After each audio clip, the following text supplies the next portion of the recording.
Okay, the deal is signed. Za'Darius Smith. He's a Viking.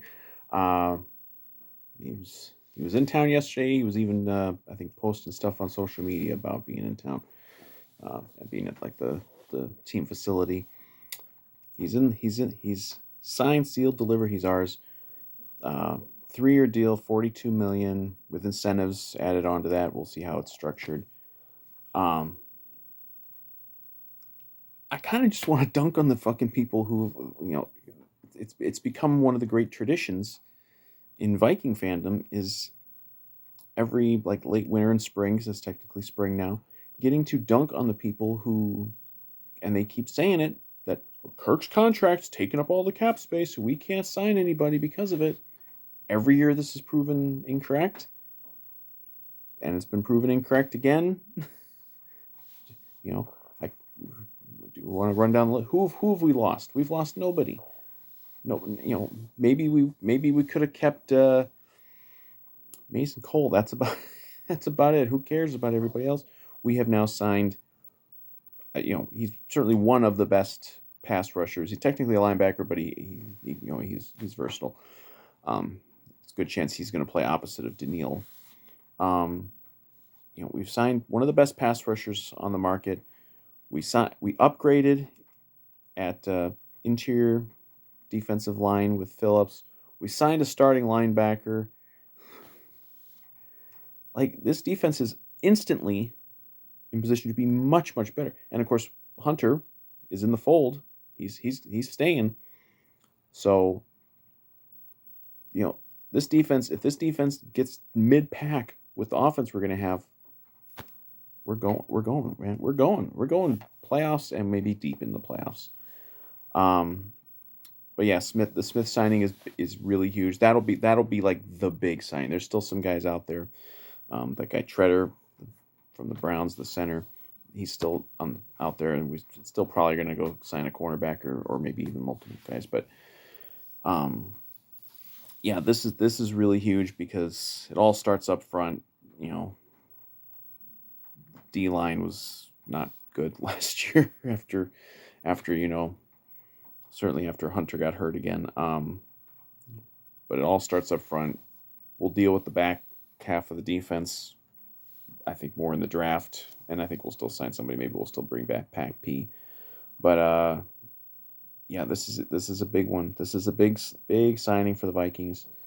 Instantly, their defense, they're not going to be 2017 defense, but they'll, you know, they're still going to, I think there's a very good chance they're going to draft a cornerback in the first round. You know, I see no reason why this defense can't make a significant jump, not to elite status, but they'll be able to at least handle themselves a little more competently than they were last year. But this is a big one. I'm I just want to dunk on these people. These people, it's the same people who made the same argument. It's the fucking day they signed Kirk the first time. We're gonna lose all these players, and we didn't lose any of those players. We signed every single one of them to extensions. They've left. Some have left since. Normal turnover of rosters. We've always been able to sign guys. And I guess the argument is, oh, well, we didn't sign all these guys. We didn't go out and sign 10 top tier free agents. Well, no team goes out and signs 10 guys. I guess unless they're just throwing money around like a Jacksonville or somebody. But it's like it's such a dead narrative, and it's been killed again because we signed Za'Darius Smith, and it's gonna be more fun because he's a former teammate of Aaron Rodgers, and he fucking hates Aaron Rodgers because everybody hates Aaron Rodgers. And now he gets to hit Aaron Rodgers, and he's going to be even more fired up to play in those games. Um, so yeah, good job. Not only the stuff we've done, but then Aaron Rodgers comes back to Green Bay, but he drives away his favorite receiver, one of the best receivers in the game, and they're going to be worse next year. We're going to be better. It's going to be fun. And all the Packer fans are whining. They're saying, "Oh, he's not. Darius Smith's not actually that good." Well, you thought he was that good before. You little whiners. Now you hate him because he's going to be wearing the purple and gold and going after the Joe Rogan's buddy. It's gonna be great.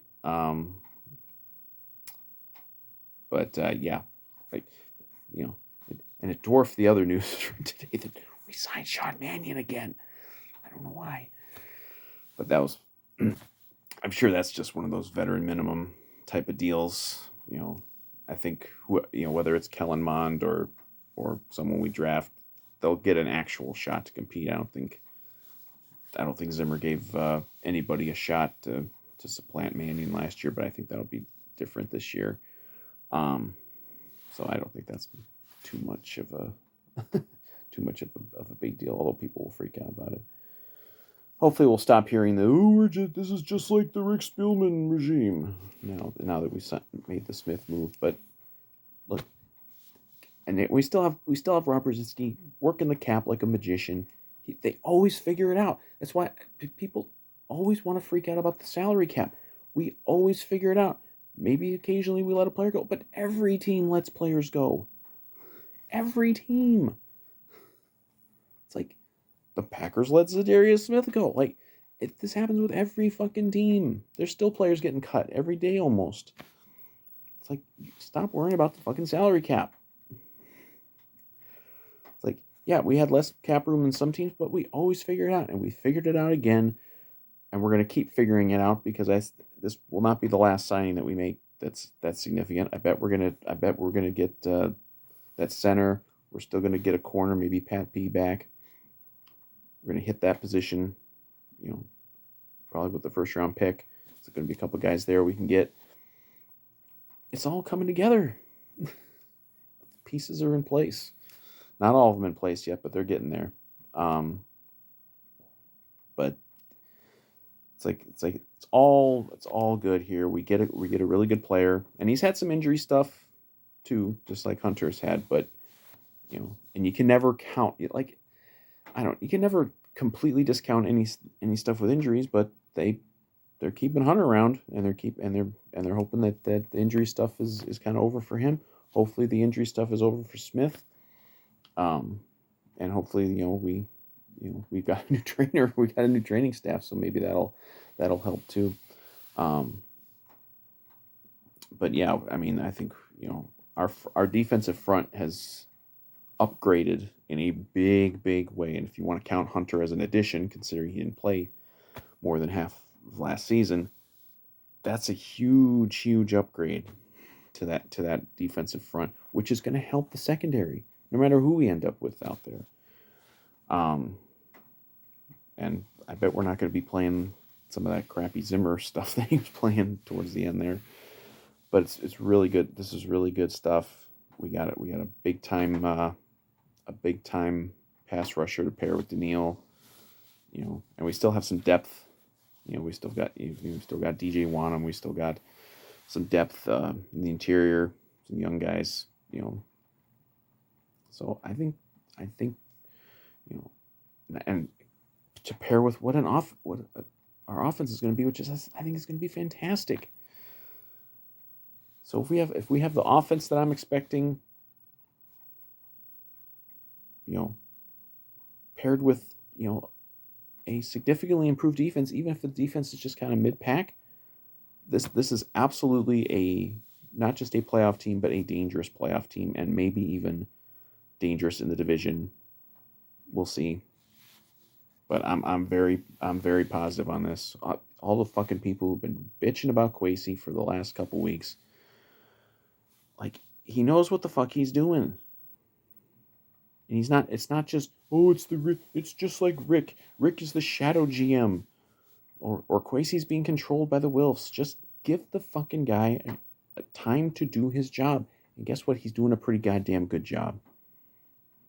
With more to come. I think we're going to get I think we're still going to get a couple more moves. We got about a month before the draft. We're still going to get a couple more, quality signings. Probably that center, maybe a corner. We're going to get some more moves here, and then hopefully we hit the draft better than we've been hitting it. That's going to be a big key. Is for Kwesi's whole career here is how he does with the draft. Do a pretty good draft. I'm telling you,